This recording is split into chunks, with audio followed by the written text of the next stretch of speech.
สถานีวิทยุกระจายเสียงแห่งประเทศไทยจังหวัดเชียงใหม่ AM 1476 กิโลเฮิรตซ์สถานีวิทยุภาคภาษาชาติพันธุ์แห่งเดียวในประเทศไทยที่มีความทันสมัยเชื่อถือได้สร้างอัตลักษณ์กลุ่มชาติพันธุ์สู่สากล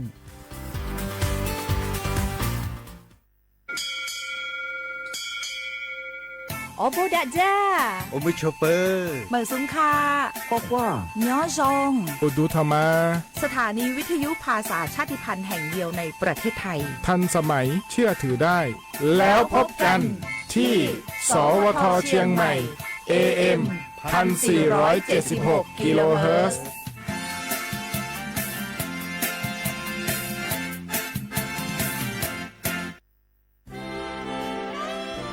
ตลอดประวัติศาสตร์ของชาติไทยพระมหากษัตริย์ไทยทรงเป็นพลังศรัทธาทรงทำนุบำรุงและอุปถัมภ์ศาสนาให้เป็นหลักยึดเหนี่ยวจิตใจของประชาชนเป็นแนวทางในการดำเนินชีวิตด้วยความดีงามศาสนาสอนให้คนไทยรู้จักคุณธรรมความดีและความสามัคคีช่วยประคองจิตใจในยามทุกข์เสริมพลังใจในยามเผชิญอุปสรรคเป็นรากฐานสำคัญของสังคมด้วยพระบารมีแห่งพระมหากษัตริย์และศาสนาอันเป็นที่พึ่งทางใจคือพลังศรัทธาที่ล้อมรวมคนไทยทั้งชาติสู่ความมั่นคงสงบสุขและยั่งยืนตลอดไปร่วมเสริมสร้างความรักในสถาบันหลักของชาติโดยสำนักงานประชาสัมพันธ์ที่ 3 กรมประชาสัมพันธ์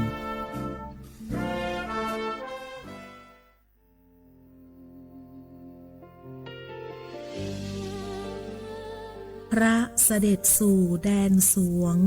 ไทยทั้งปวงน้อมสำนึกในพระมหากรุณาธิคุณตราบนิรันดร์ข้าพระพุทธเจ้าข้าราชการและเจ้าหน้าที่สถานีวิทยุกระจายเสียงแห่งประเทศไทยจังหวัดเชียงใหม่กรมประชาสัมพันธ์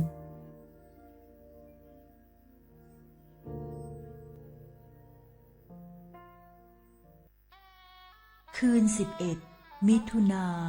ฟ้าร่ำไห้ประชาไทยวิปโยคโศกทวินกราบพระบาทอำลาน้ำตารินน้อมใจจินรำลึกพระกรุณาธิคุณน้อมสำนึกในพระกรุณาธิคุณข้าพระพุทธเจ้าคณะผู้บริหารข้าราชการและเจ้าหน้าที่สถานีวิทยุกระจายเสียงแห่งประเทศไทยกรมประชาสัมพันธ์สารคดีแสงเพชรส่องล่าเจ้าฟ้าพัชรกิติยาภาตอนยุติธรรมนำสุขในฐานะที่ทรงสำเร็จการศึกษาด้านกฎหมายและทรงเป็นอัยการสมเด็จพระเจ้าลูกเธอเจ้าฟ้าพัชรกิติยาภานเรนทิราเทพยวดีกรมหลวงราชสารินีสิริพัฒน์มหาวชรราชธิดาทรงให้ความสำคัญกับหลักการความยุติธรรมเป็นอย่างยิ่งทรงมุ่งมั่นที่จะพัฒนาวงการกฎหมายให้เป็นที่พึ่งของประชาชนโดยเฉพาะอย่างยิ่งผู้ได้โอกาสให้เข้าถึงกระบวนการยุติธรรมได้อย่างเท่าเทียมทรงใช้ความรู้ความสามารถอย่างเต็มที่ในการให้คำแนะนำทางกฎหมายแก่ผู้ที่ต้องการความช่วยเหลือทรงเป็นผู้ผลักดันให้เกิดโครงการกำลังใจในเรือนจำซึ่งเป็นการเปลี่ยนแปลงทัศนคติของสังคมต่อผู้ต้องขังหญิงและเด็กติดผู้ต้องขังทรงเห็นว่าผู้คนเหล่านี้ควรได้รับโอกาสในการเริ่มต้นชีวิตใหม่และไม่ควรถูกตีตราจากสังคมทรงริเริ่มโครงการและผลักดันให้เกิดการปรับปรุงกฎหมายหลายฉบับเพื่อให้สอดคล้องกับสถานการณ์ของสังคมและคุ้มครองสิทธิของประชาชนได้อย่างแท้จริงพระองค์มีพระวิสัยทัศน์ที่กว้างไกลและทรงตระหนักถึงปัญหาในกระบวนการยุติธรรมทรงเชื่อมั่นว่าการสร้างความยุติธรรมให้เกิดขึ้นในสังคมจะนำมาซึ่งความสงบสุขและความเจริญอย่างยั่งยืนด้วยพระปรีชาสามารถด้านกฎหมายของสมเด็จพระเจ้าลูกเธอเจ้าฟ้าพัชรกิติยาภานเรนทิราเทพยวดีกรมหลวงราชสารินีสิริพัฒน์มหาวชรราชธิดาทรงนำพาความยุติธรรมสู่สังคมเพื่อช่วยเหลือผู้ได้โอกาสให้ได้มีโอกาสอย่างเท่าเทียมน้อมรำลึกถึงพระองค์ พระผู้ทรงเป็นแสงแห่งความยุติธรรมในดวงใจ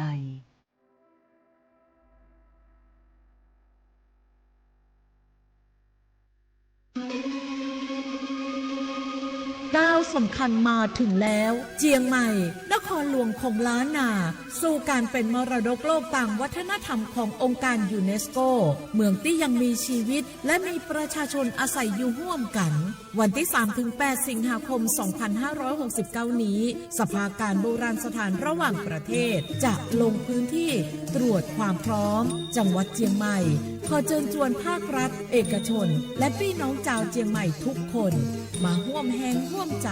พัฒนาปรับปรุงพื้นที่ทั้ง 5 ประตู 4 แจ่งตามแนวคูเมืองและ 7 วัดสำคัญวัดเจียงมั่นวัดพระสิงห์วัดเจดีย์หลวงวัดพระธาตุดอยสุเทพวัดสวนดอกวัดเจ็ดยอดและวัดอุโมงค์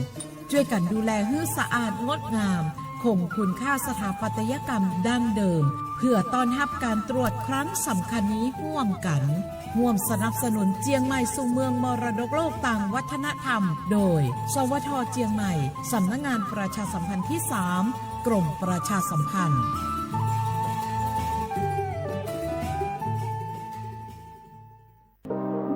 ร่วมเป็นเจ้าภาพงานระดับโลกจัดขึ้นในประเทศไทยการประชุมสภาผู้ว่าการกองทุนการเงินระหว่างประเทศและกลุ่มธนาคารโลก 12-18 ตุลาคมณศูนย์การประชุมแห่งชาติสิริกิติ์ด้วยแนวคิดโลกทัศน์ใหม่ของไทยเพิ่มศักยภาพคนสร้างภูมิคุ้มกันในโลกที่ท้าทายมาร่วมเป็นส่วนหนึ่งของการประชุมครั้งประวัติศาสตร์เพื่อปรับตัวสู่อนาคตร่วมกันอย่างมั่นคง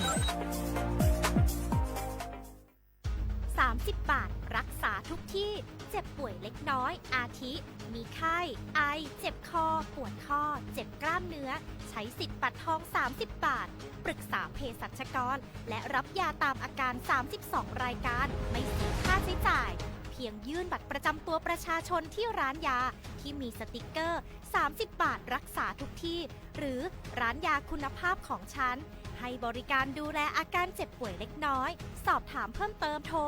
สายด่วนสปสช1330 24 ชั่วโมง30 บาทรักษาทุกที่เจ็บป่วยเล็กน้อยอาทิมีไข้ไอเจ็บคอปวดข้อเจ็บกล้ามเนื้อใช้สิทธิ์บัตรทอง30 บาทปรึกษาเภสัชกรและรับยาตามอาการ32รายการไม่เสียค่าใช้จ่ายเพียงยื่นบัตรประจำตัวประชาชนที่ร้านยาที่มีสติกเกอร์30 บาทรักษาทุกที่หรือร้านยาคุณภาพของฉันให้บริการดูแลอาการเจ็บป่วยเล็กน้อยสอบถามเพิ่มเติมโทรสายด่วนสปสช1330 24 ชั่วโมง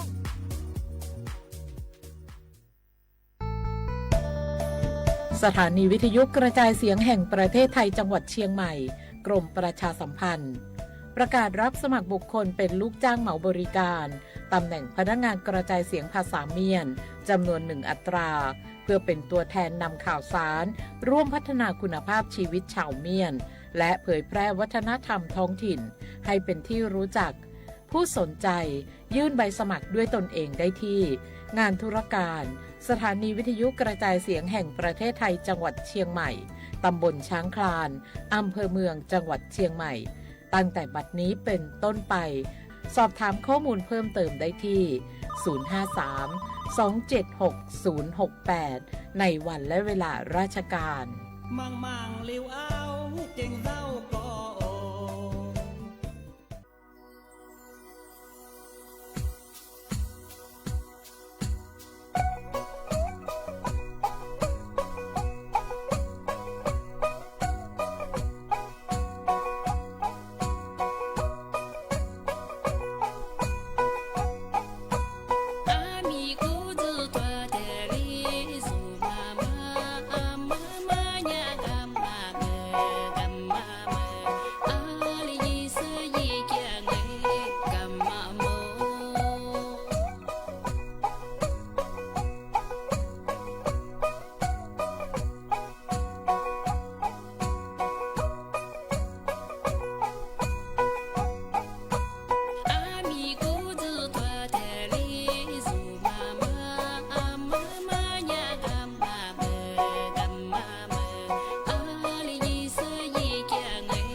せく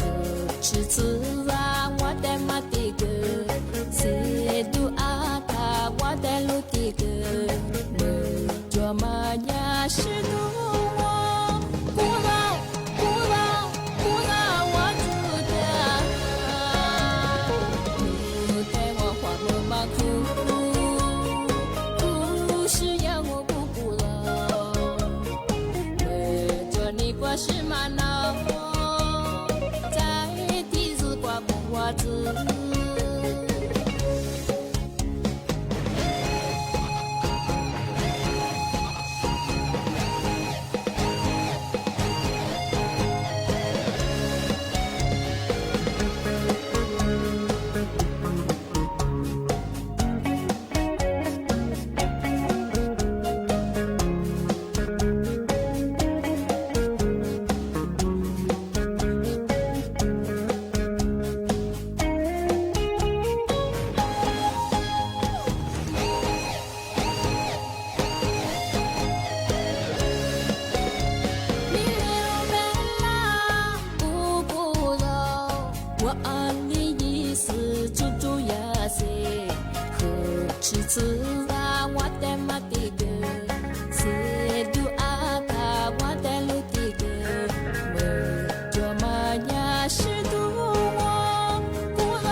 是玛瑙在地子挂木袜子带我花木马哭故事要我不古老为着你挂是玛瑙在地子挂木袜子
Gwaji taji ta yinge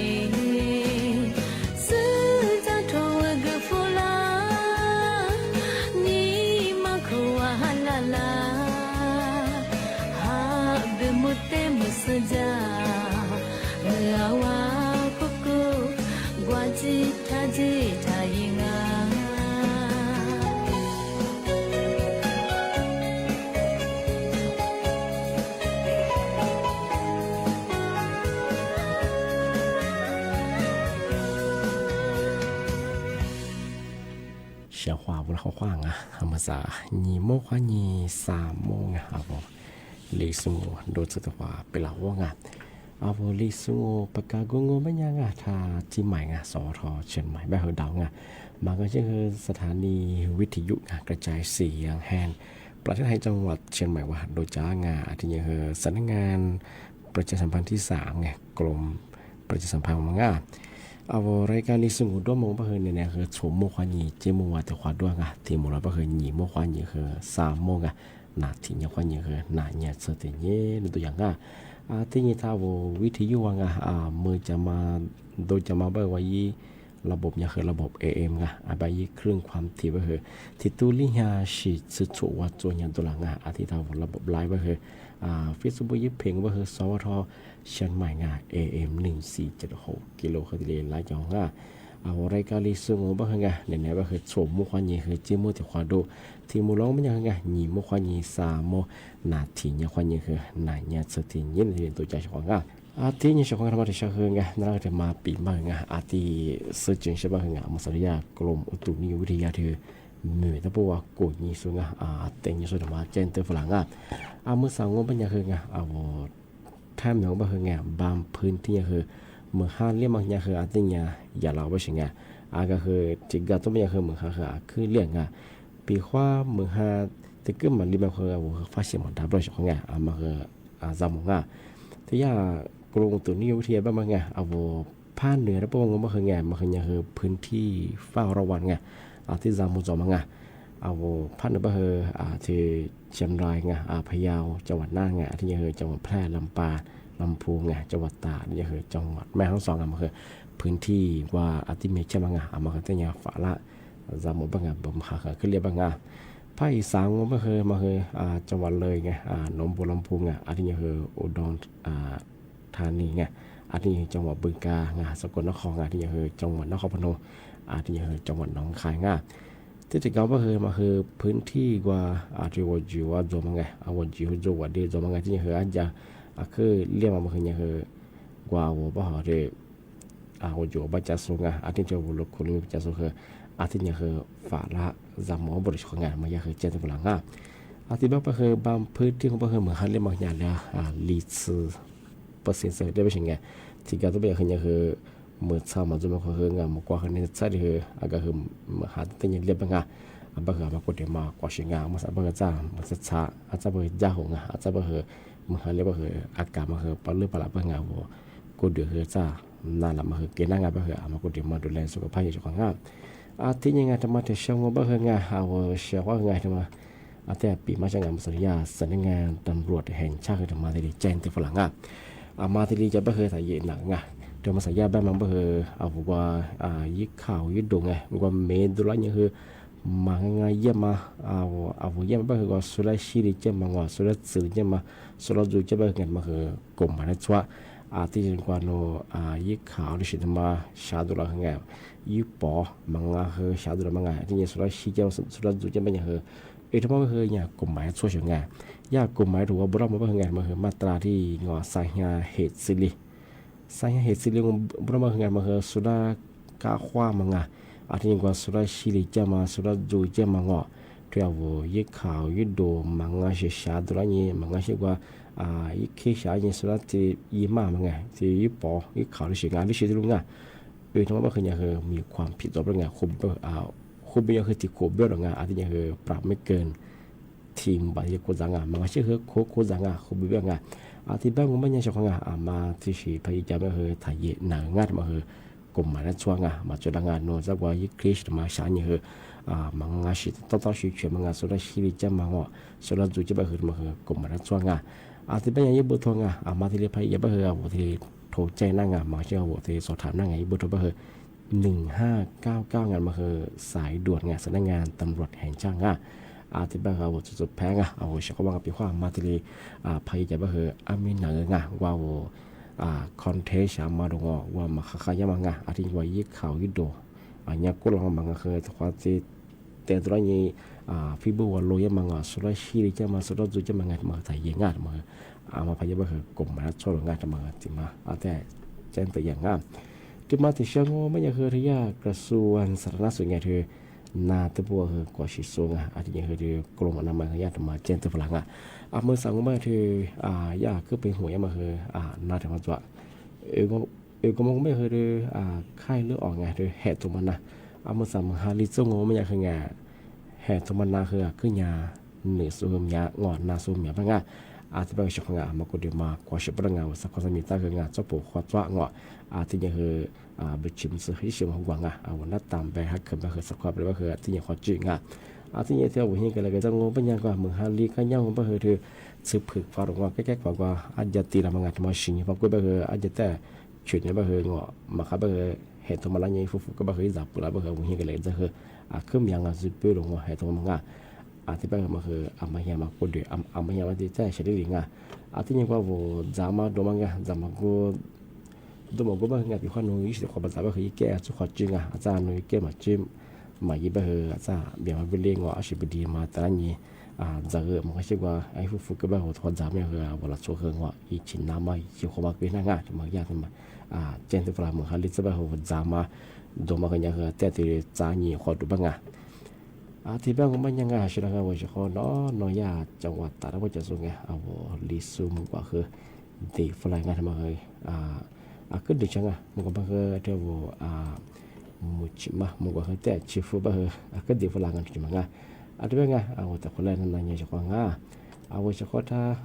วิทยุให้นั่นจะส่งอะไรสวดที่สุดก็คือข้อความว่าว่าจะขอมันยังคือมันก็จะลิซูมตัวมาคือมาสามมามุบคือนั่นยังฝรั่งมันก็จะเนี่ยมันจะช่วยมันก็จะด้วยนี่มุขวานี่สามโมงที่จะฝรั่งช่วยงานก็คือที่มันก็จะเนี่ยมันจะช่วยงานแต่เนี่ยเป็นยังถูกมุขวานี่ที่มัวที่ดวงด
ู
จิตยาโล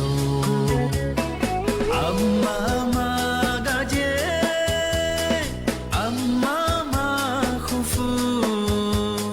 ที่รู้เจจิตยาเมื่อฉันมาและสาวีลูกเชื่ออาคือบี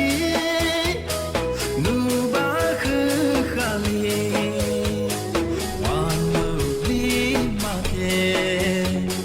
ดูจาวูลิซาโลนูเบกุเลเวนูซับกูจอลามาโตญาโคเลียวเมื่อฉันมาและสาวีสึจาเมื่อฉันมาโอ้สึจาโลเมื่อฉันมานี่เมื่อฉันมาโอ้นี่แน่โลเมื่อฉันมายีตาเมื่อฉันมาจาจาเมื่อฉันมาตุลาเมื่อฉันมาเมื่อฉันมาเมื่อฉันมาAli kwa janami uchima uteli dujatia sejam uchima oh sejam uchima nine uchima oh nine lo uchima yita uchima za za muchima tula muchima muchima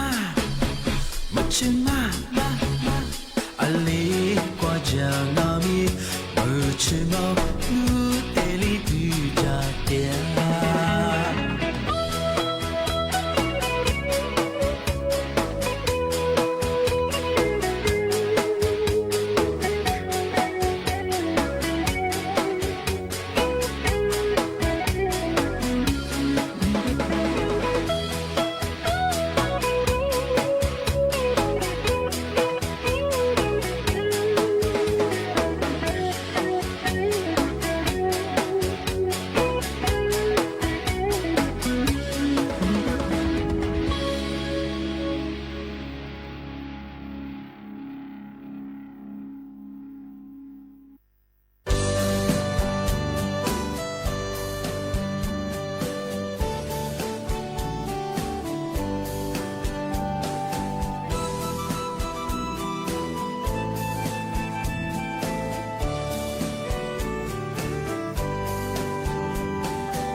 Za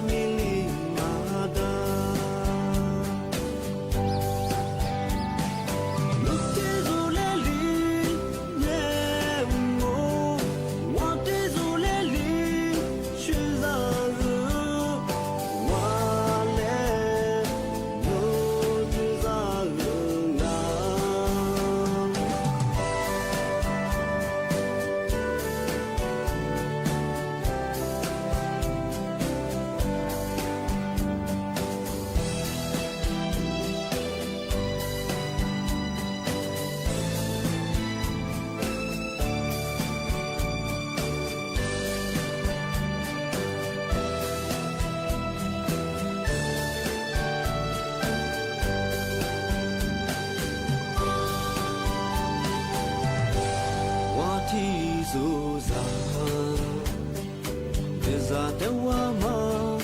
这咋我和你马是？他们咋子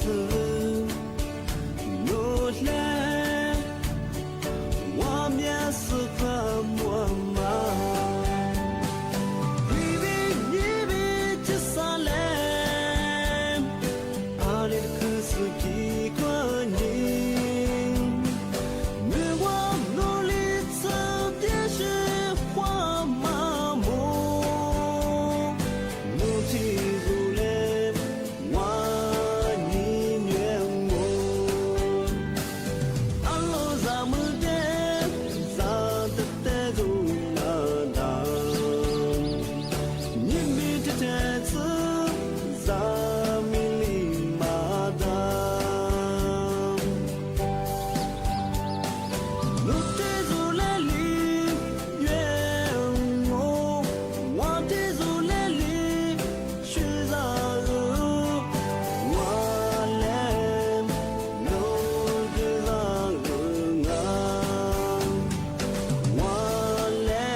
mugwa ba nyanga mugwa sija nchi bulanga maga awasho ya tele bashinga ya de fulanga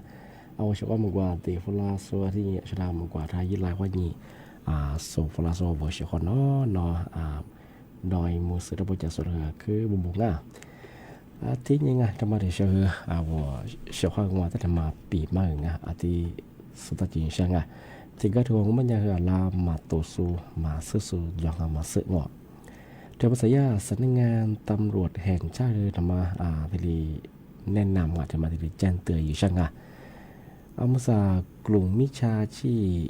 บ้านมังงเป็นยังไงเอาเวลาโทฟลายังไงโนยามาจากคดีฟ้องเงินมาละที่เกี่ยวข้องยังเป็นยังไงช่วงกับปีข้อโน้ตที่พอจิตจงเป็นยังไงมาโจ้ที่ตั้งสติยังไงที่ดูจันยี่ซ้อนยี่ไม่ใช่ไงสุดท้ายเนี่ยเวลาโนคดีฟ้องกันมาที่เกี่ยวข้องเป็นยังไงทำไมกฎหมายช่วยเป็นยังไงว่าทุกอะไรไงยังเป็นยังไงยังตัดหนุนไม่ใช่ไงเฉพาะปีข้อโน้ตที่พอจิตจงเป็นยังไงมาคือโจ้ที่ตั้งสติยังไงจันยี่ไม่ใช่ไงนึกว่าสุดท้ายเป็นยังไงฟุตบอลอุ้ยจะมากุลีจะมาที่จะมาคือยังไทยยังไงที่บ้านผมมันยังไงทำไมแจ้งแต่ฟลามาสัตยาแกนสแกนเมอร์หรือว่าที่คือแกนคอสซิสเตอร์มันคือตัดหน่อยไม่ยังไงนั่นแหละทุกฟลางเงินโนคดีฟ้องกันมาทีเกี่ยวข้องไม่ยังไงยาบ้านบางคนไม่เคยงานที่ยาตัดหน่อยไม่คือสุดตัดหน่อยชุดเสริมมังงไม่ยังคือที่ลิมยี่มังไงยูที่มังเป็นไงเอาเวลามาทุกฟลางไงเอาเวลามาทุกฟลางไม่ใช่ไงอันนี้กว่านี้ทุกฟลางนี่คือโนยิคดีกุมารจัวทำมาจะเป็นยังไงที่สี่ที่มันยี่ไม่ถึงไงแต่หนูจะสมังอ่ะยี่มาถึงมังไม่ยังนั่นกว่ายี่รหัสผ่านงอที่สี่คือมาสุฟรายี่ไม่ถึงไงกว่ายี่ไลฟ์ฟังอ่ะโซ่แต่หนูยังที่มันยี่ไม่ถึงไงสามารถถึงมังไม่ยังนั่นกว่าวิดีโอคอลยี่ยังไงที่นั่นกว่าสอบปัดขายมาคือที่สี่คือมันจะไม่ถึงไงโซ่แต่หนูจะสัญญาว่าย่าน้อยบาที่มันจงอ่ะที่ถึงมังไม่ยังคือนั่นกว่าฟุตบอลเพียโนจอมาธนาคารไอมาสโลเพียโอฟลาเป็นยังไงยาที่เล็กตัวสอยที่เล็กกุญแจเป็นยังไงตันโนสัตย์แบบสุดที่มาเย่บางกันบางลีจึงบางกันเตจมุตากปีขวานุทิชิพจิตจงเป็นยังไง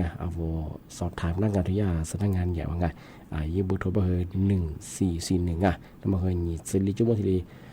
สอบถามนักงานแต่บางคนจะมาปีมาช่างงานที่ก็โดนบางทีฟ้องกันบางทีอะไรเสียบ้างบางที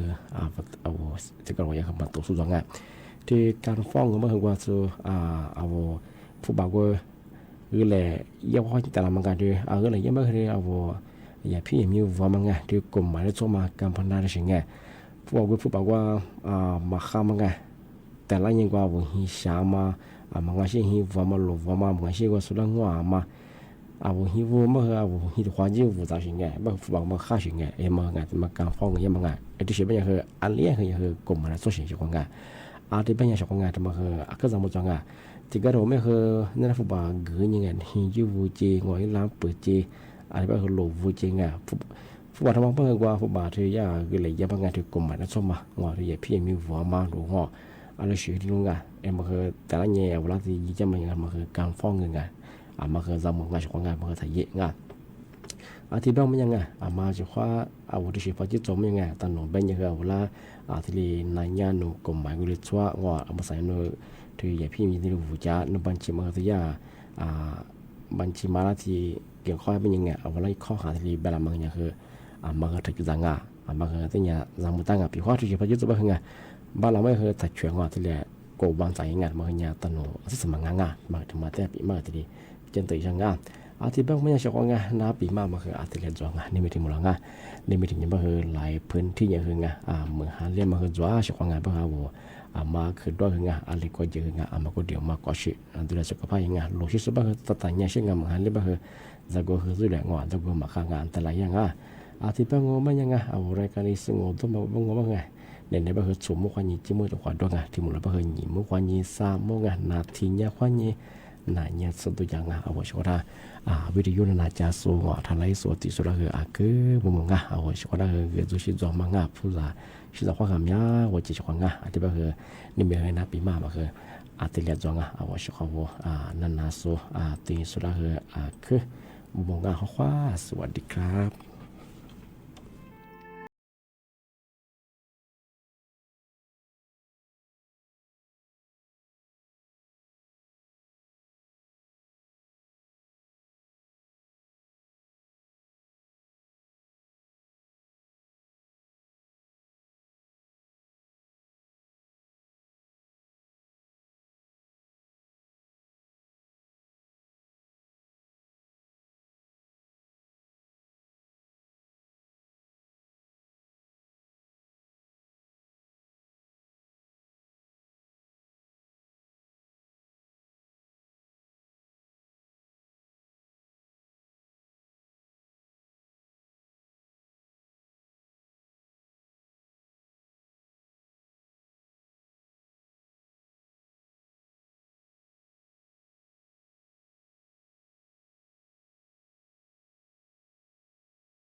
你小呀，左边嘛呀，天天下脚一天呀，